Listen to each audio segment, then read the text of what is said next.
Magnus Carlsen is one of the best players in the world, having been the world champion for over 10 years and achieving a peak rating of 2,882.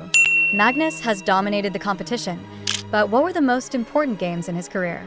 His reign began with the fifth game of the 2013 World Championship against none other than the Indian superstar Vishy Anand. The players were tied after the first four games, which were all drawn. Magnus had the white pieces, and while he started his previous match games with knight to f3, he decided to switch things up by playing c4 on the first move. Anand responded with e6, and the game quickly transitioned into the queen's gambit declined. Anand gave a check with bishop to b4, and Magnus retreated with his knight to c3. After c5 by black, white invited black to capture the knight by playing a3.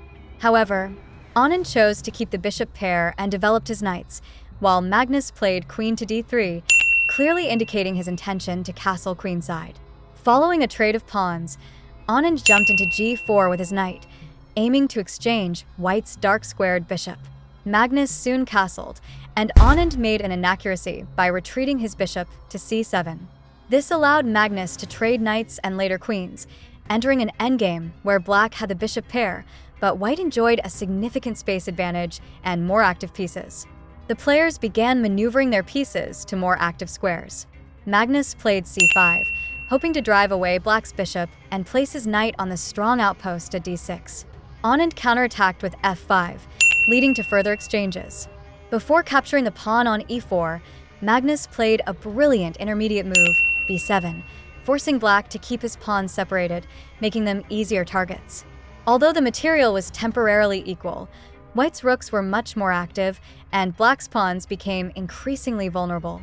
Anand pushed g5 and later h5, gaining space but exposing his pawns even further. Meanwhile, Magnus carefully refrained from pushing his own pawns, patiently waiting for Anand to make a mistake. The players continued maneuvering until Magnus managed to win black's g5 pawn, entering a rook and bishop endgame with an extra pawn. Although the game had been balanced up to this point, Anand made a crucial blunder by playing rook to c1. This mistake led to a force sequence where Magnus emerged two pawns up on opposite sides of the board.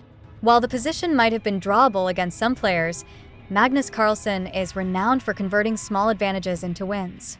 Unable to stop both pawns, Viswanathan Anand resigned after h4, losing the first game of the match. Magnus' brilliant endgame play in this match earned him the reputation of being the endgame god.